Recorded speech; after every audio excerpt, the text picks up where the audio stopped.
everyone, it's Laura from Laura's Handcrafted Treats and Treasures. Welcome to or back to my channel.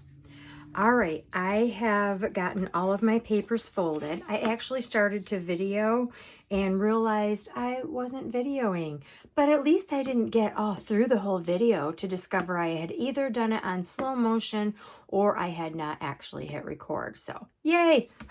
I'm looking at that as a plus. So I have already started, and I had all my papers folded and put together. They're in there nice and tight, and I already did the first part. So what I was explaining before I realized I was talking to nothing was how I do my cutting with an X-Acto knife and my ruler. Also, I want to tell you about this mat. I had gotten this mat from Dollar General maybe 3 years ago, and I just use it for cutting. I use it basically for this purpose because I did not want to cut into my nice filming mat and ruin that. I had already ruined one a long time ago and replaced it, so I try to keep this as nice as possible. But I saw one today that I thought was really cool. Same thing, I haven't seen them for a while. They're super thick. They work really well. And I just saw one today when I stopped in there. It's teal, but it has like the 1/8 measurements. And I almost got one, but I thought, no, you know, I've already got this one that gives me my quarters, and I already have my cutting, you know, trimmer that has my 1/8 and 16ths and stuff. So I didn't get one, but you should go get one if you need it for anything like this. If you like to use your even your I don't know what these are called, but you know, they use them in sewing. And I actually used to watch someone who used this for all his paper crafts to cut down his matting and stuff. So anyway, I just wanted to tell you about that because it's $6 and it's a really great deal and it really holds up. So I've already scored my first, you know, this here, and I've already measured what my cover is going to be, and my cover is 8 inches. So I know I'm going to have to take a little bit off of each end here to get my 8 inches. But I'm going to start, let's see, it's 8.5. So I'll take 1/4 off of each end. And then that should be good enough. So I know some people do not like to use this method for cutting, and that's fine. It's all within your comfort zone. What I find though for me is helpful is having a metal ruler, cork on the back. I never use into this because you could slice into it. This is my good Tim Holtz ruler, and if you have one, you know, you don't want to ruin that. So I find that having that, which I need to invest in a new one because I think my cork on the back is getting a little worn. I push down really hard. And another thing is your blade. Your cutting blade should be sharp because that helps to slice through the papers. So you want that to be sharp. Now, when I get ready to slice through my papers, I'm just going to start above, and I'm going to just slice, and I'm not pushing super hard. I'm just going to let the blade do the work. But I'm always pressing hard on this so that it doesn't shift or move. And don't worry about that. I know it's annoying, but let the blade and the ruler do its work for you. And then you come out with a pretty sharp edge there. And it's all going to be inked anyway. So I'm going to turn this over so I can catch that white part and get that off there. And again, I'm doing well, that 1/4 inch. Well, I'm going to go down to 8 because I want it to be 8 by 8. So I'm lined up over here. Yep, I want it to be 8 inches high. And then another thing I do is I cut towards the spine. I don't cut that way because I don't want my paper to shift. If it shifts, it's going to start moving on me if I'm not holding this tight enough. This way it cuts towards the spine and it pushes into the spine. It's most likely not going to go anywhere. Well, it hasn't for me anyway. So I'm going to start at the top and just let that blade do the work for me.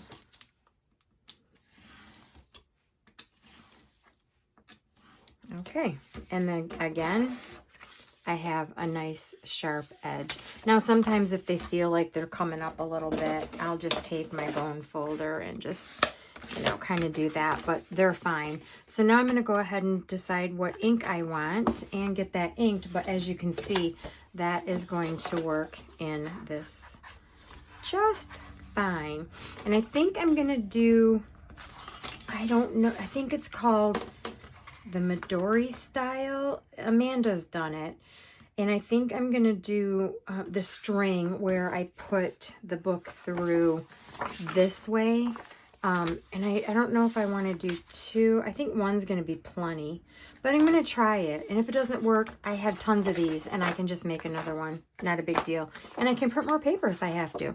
So I'm going to go ahead and get all of that prepped. I'm going to get all of this cut out. I'm going to look through my stash and see if I have anything in that color flow. And then I will come back and we will do the cover together. See you in a minute. It's time to do the cover. I found this in my wallpaper stash, which I'm always going back to, and I just never so far have failed to find something, but it picks up these colors out of the booklet, so I'm going to go with that. The only problem I'm going to have is this is too long, and I won't be able to fold my sides in, so I thought what I'm going to try is I'm going to cut it to as if the book were just going to be like this with no flap. So I'm going to cut it to here so that I'm able to fold it in. And then this part, I think I can do at the top and make that work. I'll bring it over just a little bit to here, and then I'll make that part work. So I think I can do it. Let's see. But yeah, I'm gonna try. So what I'm gonna do is cut this out to about here, because I will not need to fold that over. Obviously, this part's gonna come up underneath. And I'm gonna go ahead and do that and see what I come up with. Okay, so what I've decided to do is I'm going to bring this piece up to fit the middle, to go across the middle. So I'm going to glue it down there, and then I still have plenty of room to fold all my sides in. Then I'm going to take this piece and butt it up or overlap just a little bit to this piece. Because that way I'm going to put a strip of something down there, and then I can hide that seam, and then I'm going to hopefully get the effect I want. So I've done this before, but you always have to like relearn it every time you do it, I think. So, all right, I'm going to get that done.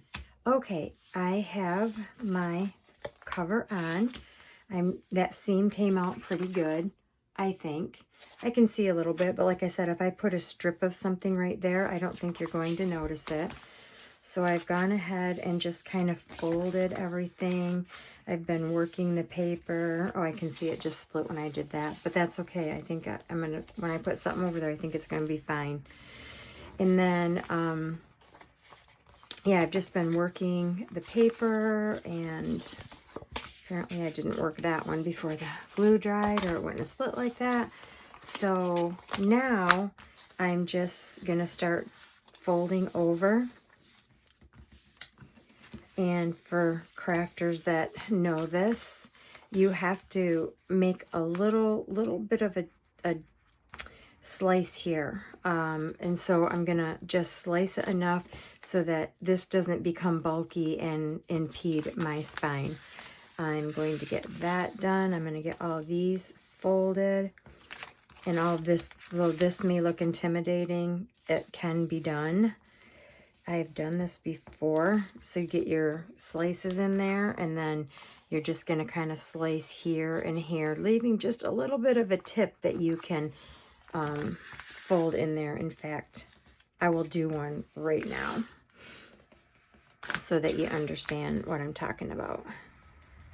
So you get all your little folds in there first, and that way you know where to cut.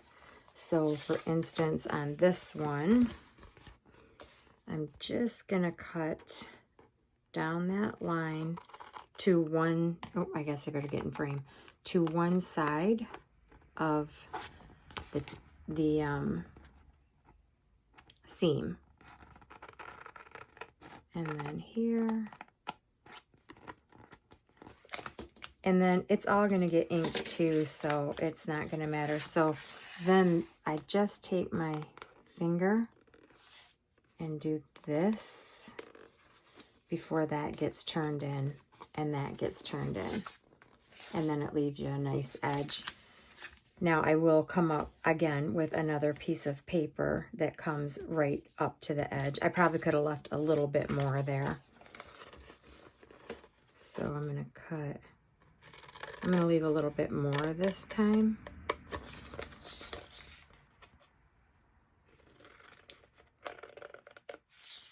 So you're just going to take your finger and fold that in. And the wallpaper is so flexible that, and it's much easier to work with. So then I just kind of push that down, work it in there, work that side in there. And like I said, when I make my piece for this, I'll come straight up to the edge. And I might do some inking inside here before that happens, so that if I miss just a little bit, you'll just see the inking.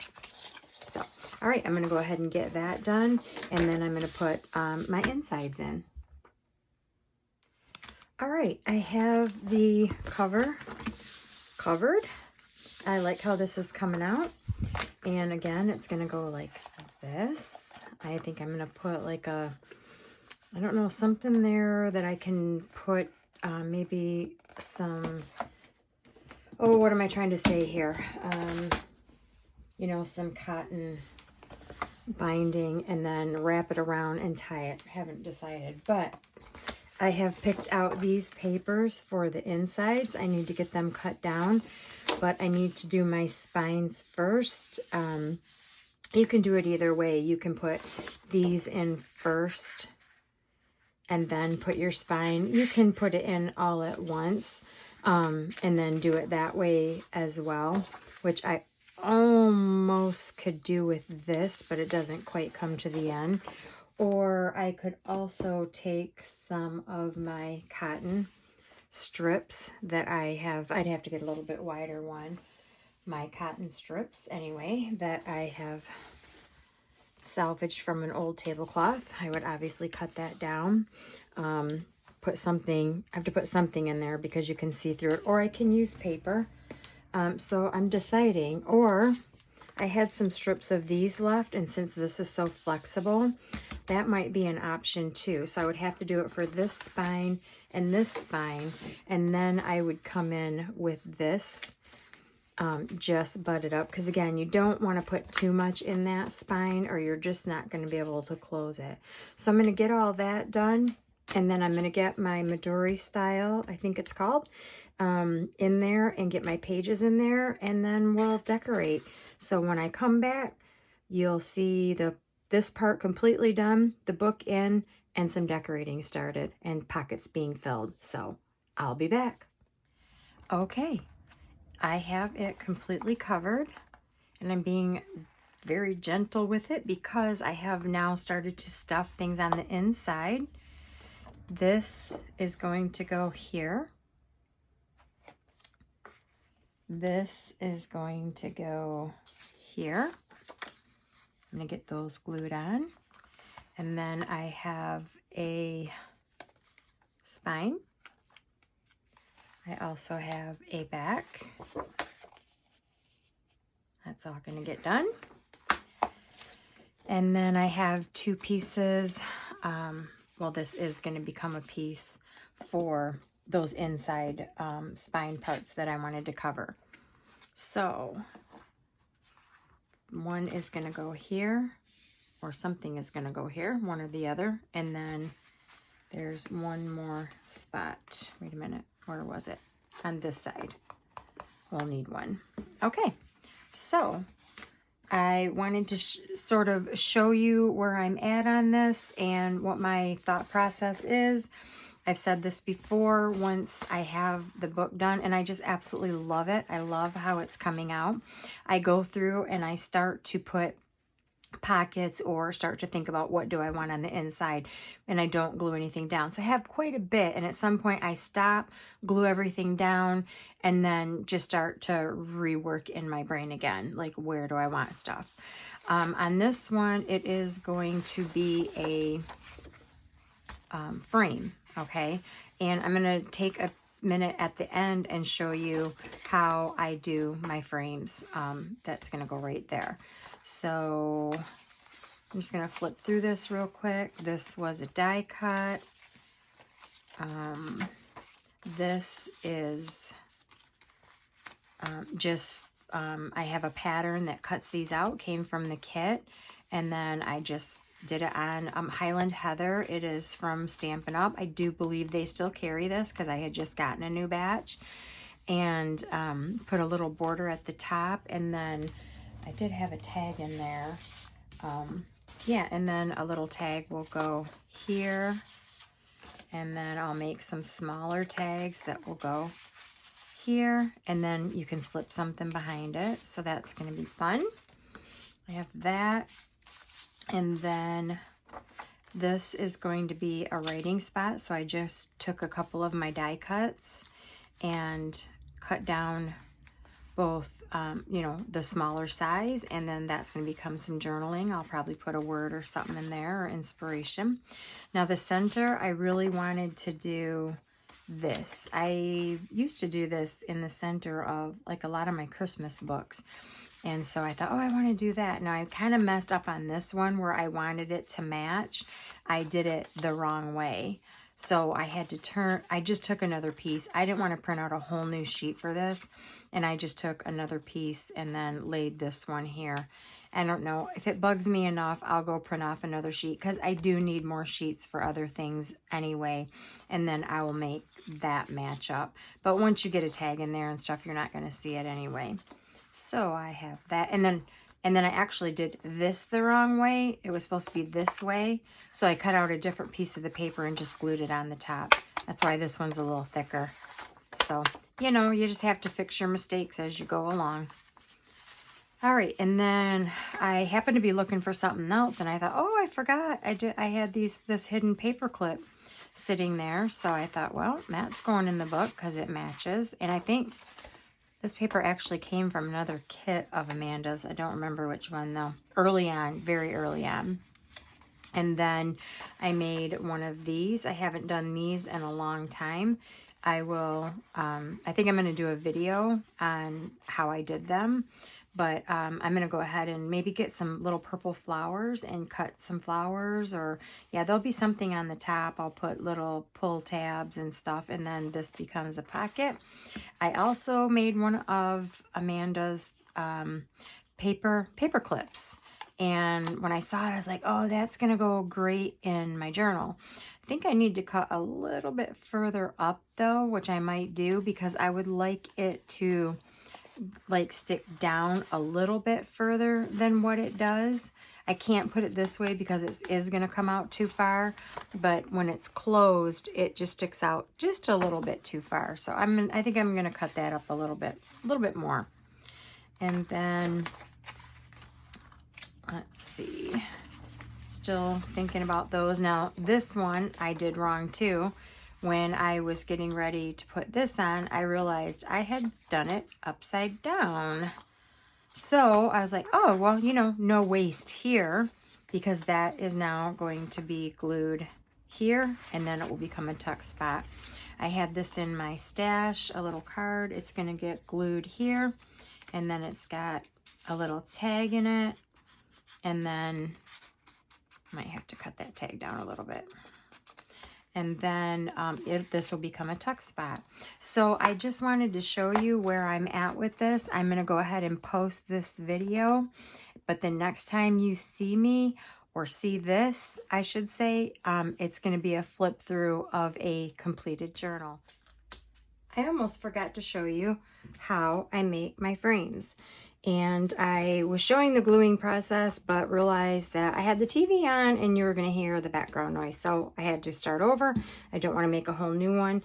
But basically, I make my cards, I take cardstock or a lightweight chipboard, something to that effect. This is 3 by 4. I draw out my lines for my border, and then I pick out whatever paper I want, and then this gets glued. Make sure your lines are looking at you, and this gets glued to this paper. I then take my cutting mat, and I'm going to get my ruler. And the reason I go straight across is I know I want to go this line to this line. So I get my X-Acto knife, or in this case my finger blade, and I'm going to go from this mark to this mark and no further. And that cut through pretty well. All right, and then I'm just going to go all the way around, doing that exact same thing with my X-Acto knife. Exactly. Okay, I'm going to go, oop, I went a little bit over on that one. It's okay.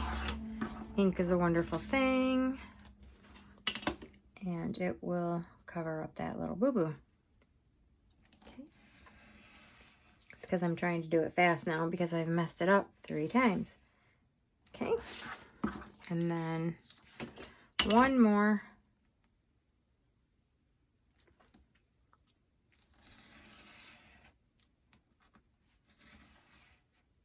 Okay, now if my little ends are, you know, stuck together, I literally just go and snip them off.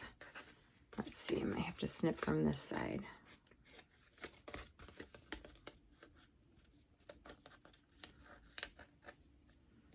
Oh, I can't get in there, so I'm going to have to carefully release that. Once one is released, the other sides are much easier to do.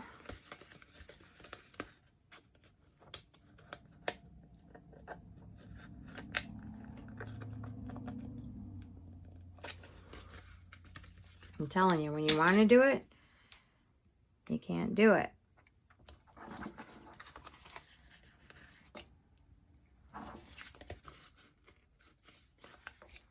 It's because I missed a little bit right there. There we go. All right, now, there we go. And then save that because that now becomes a card. So now I'm just gonna trim all around my edges.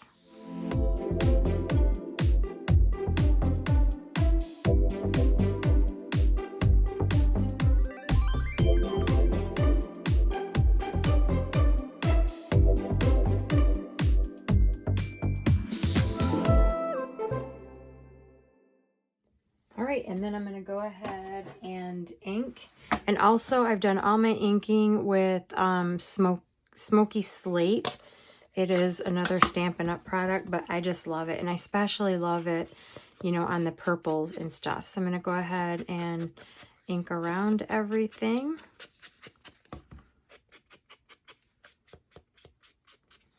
Okay, and when all the inking is done, I'm just going to go ahead and when I glue it in, I will glue it, I think I'm going to glue it up here, and I'm going to glue it on these 3 sides, here, here, and here, so you can slip the picture in from the top, because then down here, I think I want to put a book plate or something is going to go down here with a caption. So yeah, that's how I do my frames.